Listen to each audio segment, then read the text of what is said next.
So, Dan, where are you from? I'm from originally Italy, but I live in Oxford, Surrey now. I was born here.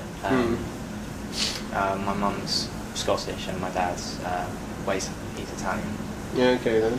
And just tell us a bit about yourself. So you're 18 now, aren't you? Yeah, I'm 18. You're 18. You're going to university? Yeah, that's right. Which university are you going to? Hopefully, if I get the grades, going to the University of Exeter to study law. Cool. Okay, cool.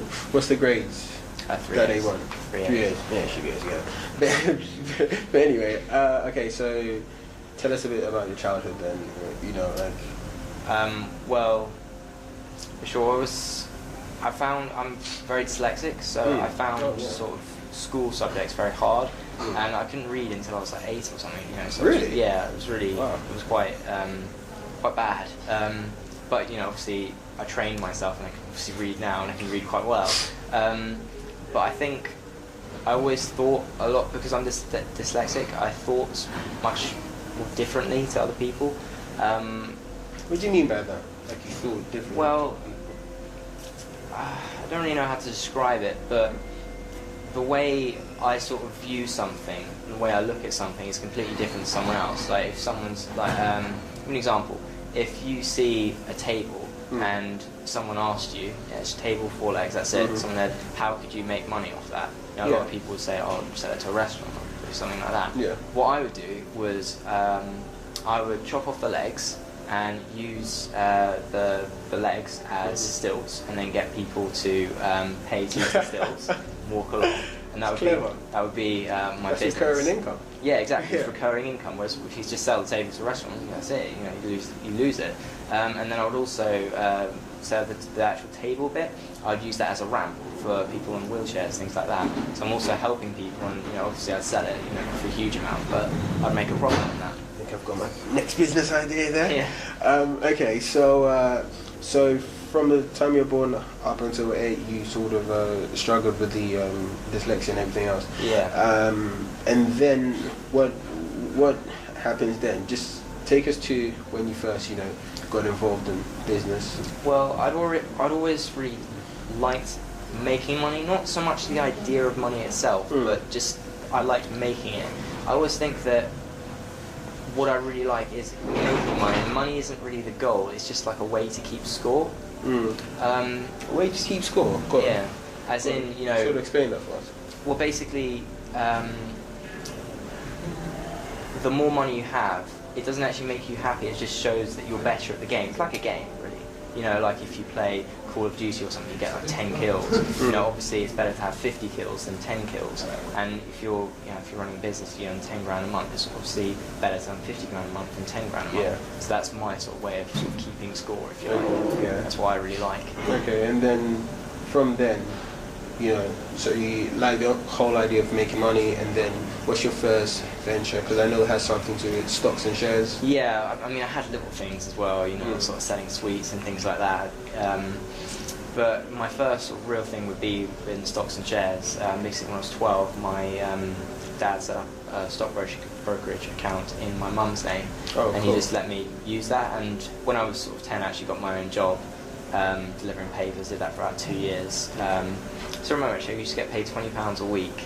I saved that up, and also I saved for like birthdays, Christmases, things like that. And I saved about £1,000. Put that straight into shares.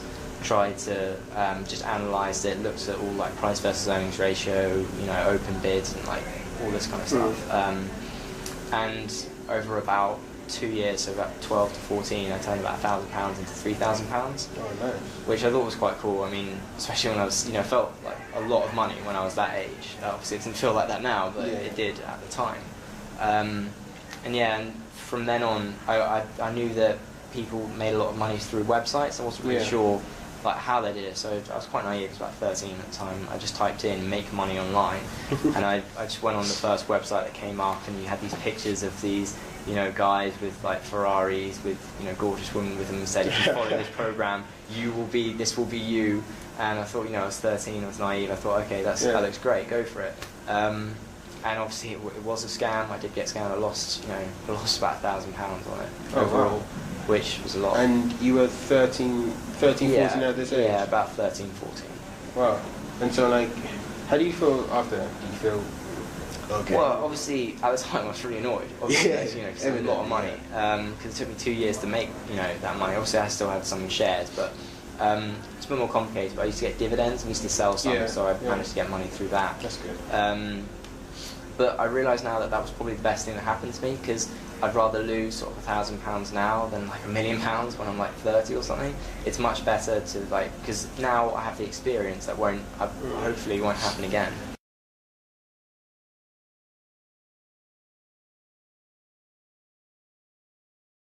So what happens after you got scammed then? Well, after I got scammed, obviously I was really upset about it and I was annoyed, but I realise now that was like a really good experience for me, because it taught me to, it's better to lose £1,000 now, like when you're 13, than £1 million when you're 30. Yeah. And I think I really feel that that's a really good experience, and I think actually everyone should get scammed at least once in their life, just to know that you won't get consistently scammed. I know a lot of people will disagree with this, but I do think it's quite a good learning experience. Okay. Because I haven't forgotten it at all.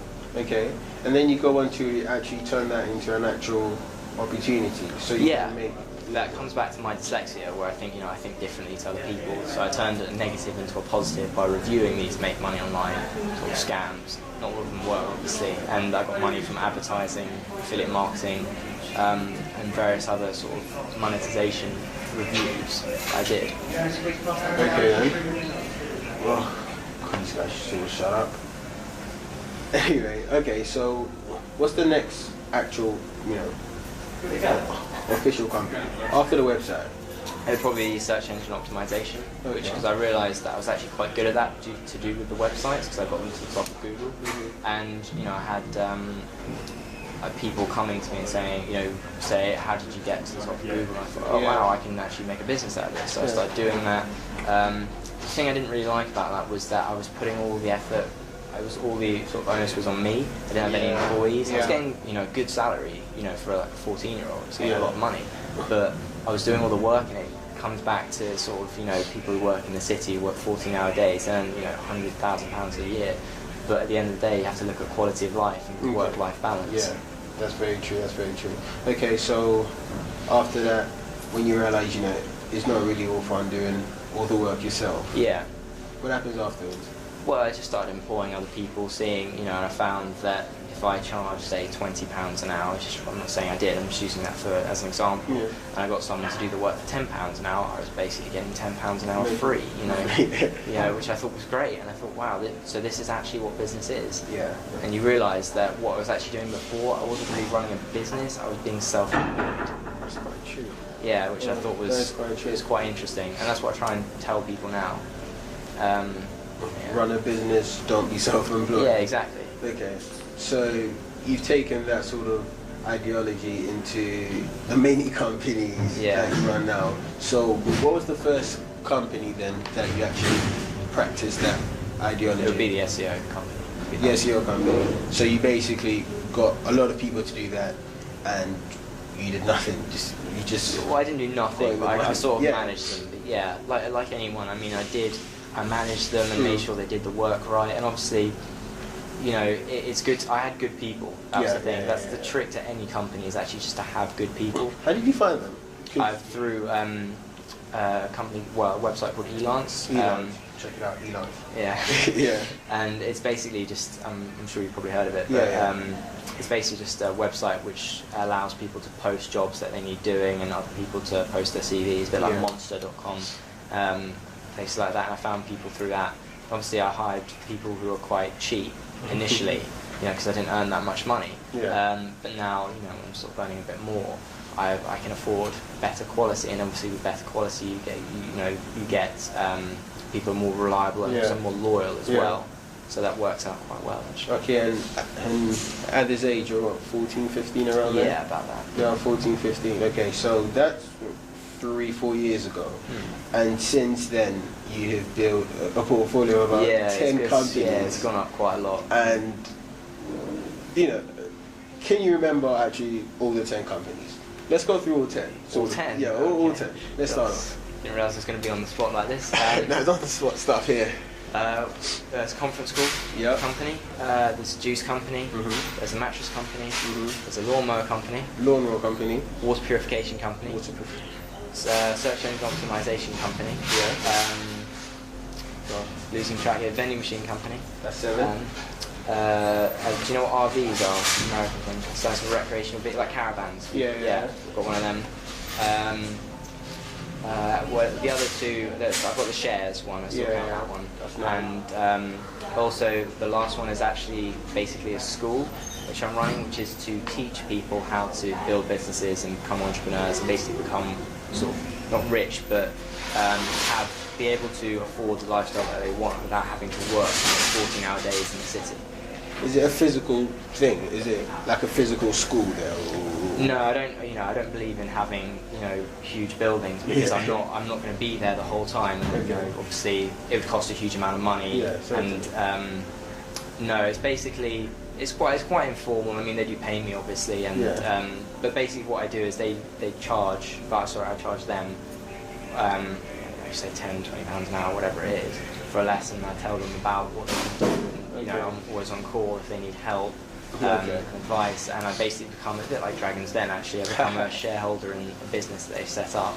So they get 80% of the company, and I get 20% of the company. 20, of that they set up, and we go through different ideas first, and I help them if they ever need help with anything, which is something that I never really had myself. I mean, I got people eventually, but it was a bit too late. But I think that if people have a mentor, it just accelerates it. And just putting them sort of on the fast track, if you like, to I guess being financially free, not having to be dependent on a job. Because I still would like to get a job because life would be quite boring without one. But it just I think it would, yeah. But I mean, okay, well, 2 things. First one, so all the 10 companies. What's the value of them? I mean, I don't know. Are you allowed to say it on camera? I don't usually like saying. I can tell you the one in. I don't really know. I don't like saying values and stuff. I don't want to get people jealous or anything. Sorry, that's cool. But yeah, I do okay. Let's put it that way. He does okay. Yeah, that's quite cool. Okay, so when let's just think therefore, like, normal people around 17, 18, 19, 20, 21, they're not exactly, setting up businesses, going for it every single time. Like, what's the mind process that you take from, I want to set up a business, and then you make it, really successful business? Well, I don't know, really successful, that's a matter of opinion. Okay. Successful to some degree. Okay. I guess, really, if you have an idea, if you have a business idea, and you think it will work, just believe in yourself. Because I hear loads of really good ideas from people at school, and but they just think, there are other people who are probably actually jealous, apart from anything, that they didn't think of it, and say, oh, it's a stupid idea, don't even try it. And actually, just ignore them, because people they've always got their opinion. And actually, I know I'm still very young, but I've noticed that, people will always try and badmouth you. They'll say good things about you as well, but they'll always try and badmouth you and try and make you feel small, because it makes them feel better about themselves. So yeah, the best advice I can give someone is just believe in yourself. And if you have a good idea, even if everyone else thinks it's really bad, even if it is really bad, just go for it. And then you'll realise, okay, that was really bad, and you learn from it. Like I was scammed, and I learned from that. I turned that into a positive. Just keep striving. You just have to keep dreaming for it, and you will get there. So let's go to the practicalities of it. How do you know which business to go into? Because I know several people who've run their businesses. I've run mine and everything. But things like water purification in Russia isn't exactly the first thing on our list. No, so what happened there? Well, the thing you have to understand is, as I said before, I get bored quite easily. So if most people's idea of fun is playing COD or something. My idea of fun is like looking up stuff and researching things. So I'll just type in anything, like I'll type in chair or something in Google and see how many searches that gets and how many pages and all this kind of stuff. So basically demand and supply. And one day I thought about water and typed that in, and obviously that had huge demand but also huge supply. And I thought about desalinization, which is about getting water, pure water, like fresh water from seawater. Went from that to seawater to then purifying water, and then water purification was the sort of step, the last key to the puzzle, which is the last piece of the puzzle basically.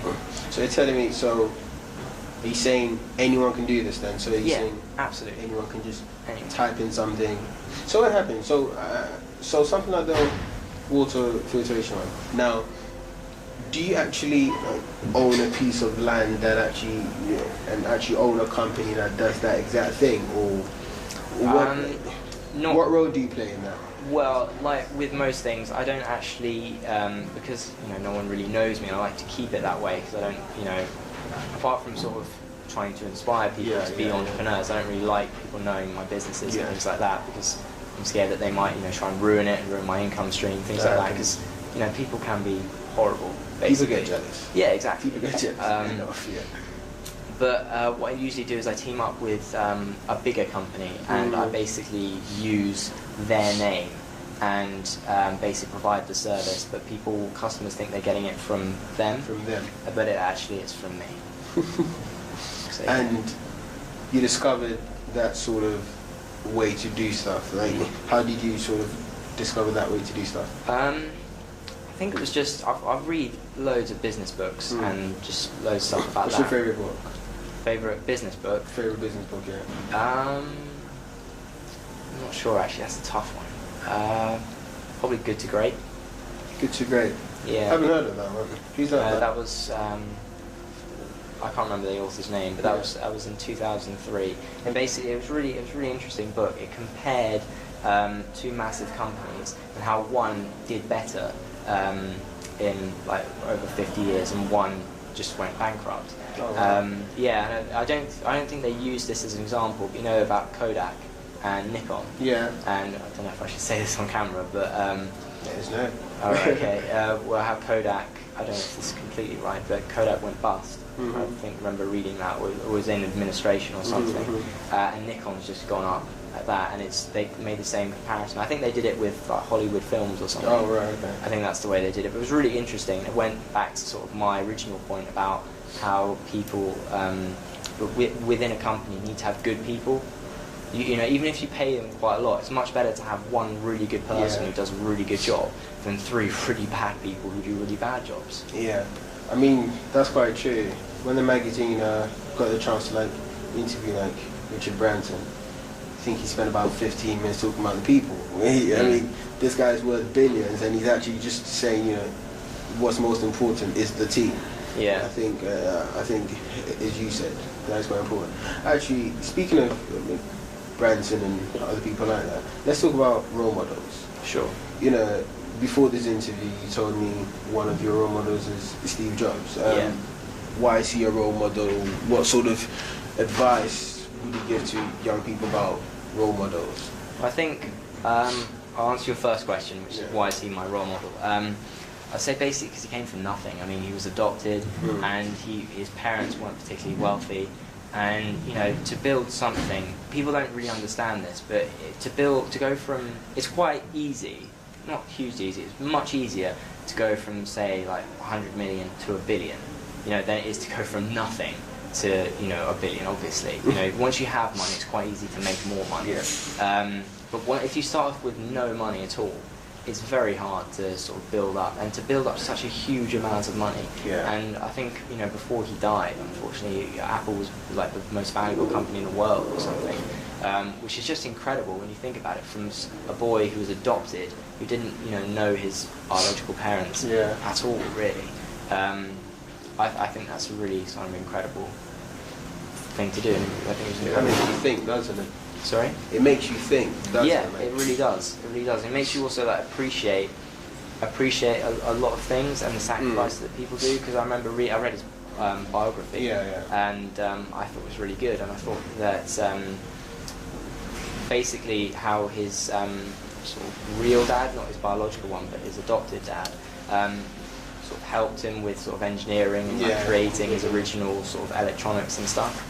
and how also they saved, because they were quite a sort of poor family. How they saved quite a lot of money to try and basically send him to college or university, as we would call it. And he dropped out of that one. Yeah, yeah. He dropped out. Yeah, Reed College, wasn't it? Yeah, that's right. Yeah. He dropped out of that one.